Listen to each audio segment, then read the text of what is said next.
En verdad, otros mancos que entran de 22 para 26 de junio nos tienen el Semana de Cultura Nacional de Bonaire, también con nosotros en diferentes actividades rondó de cultura de Bonaire.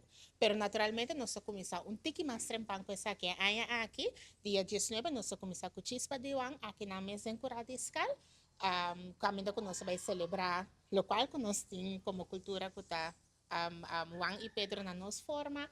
E depois nós tentamos dia 21, celebração de dia de tata na paróquia de la Virgen de Coromoto, para 10 horas e meia, e já luna nós começar com a abertura oficial de esse man, caminhando com o tema da dicha e provérbio, não? Ante hora e passa nós para celebrar em terça. 22 está apertura oficial, pero mirando que nós está celebrado em junho. E chispa de wang até nós a placa essa que me sorna e viernes promeco dia 22 que eu ahorita vai cair dia 19. Pues esse Semana de Cultura está aparte fora de Chispa de Juan. Esta parte for de chispa de Juan, pero nos aplaque todo, pues esta parte de nos cultura na uma forma não oficial por visa. Bobo quando nós temos de esquema of uma pueblo por mira esquema de atividade na Golobaitin durante a Semana de Cultura. Durante a semana aqui, fora hora aqui, não por tomar nota de esquema arriba nos página de Facebook, secção Cultura, Arte e Literatura, caminha com nós lotin tour e dia naturalmente nós brinda bolsa também e poster na informação.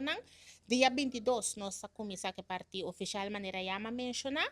Nós temos também dia 23 e ritual e remédio natural de nos grande nang sa kita começa 6 horas.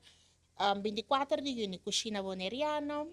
25 de junio, instrumento básico de nos música cultural. 26, com a clausura oficial, baile nan tradicional e nos cultura. Com também turcos, de aqui riba patio discal, turcos começa a 6 horas. E para cada uma atividade, tur gente por inscrever, fazendo uso de link que acompanha e post riba Facebook. Se tem Ende que participar dessa Semana de Cultura, pero que hace sua atividade na sua próprio casa ou na seu ateliê. E também lo pode inscrever para eu pôr em esquema e quizás está em subsídio também de escala que pode organizar sua atividade. É parte do subsídio e não se me tem começa com nós não por sostener essa aqui aqui de sua totalidade, pero nós vai trabalhar riba che. Pero essa é não of a grupo tá livre para fazer algo de não próprio ateliê na não casa of dem barrio e notificar nós essa aqui riba nos email scal@bonairogov.com até eu nos publicar essa aqui também naturalmente. Depois de abertura, lo vai ter clausura também, clausura festivo? Sim, é dia 26, nós temos clausura festiva, mas tem que mencionar também que o terceiro nós temos, nós queda acompanhado de DJ Jewels, nós temos a viernes, junto com DJ Jewels, nós temos FMK.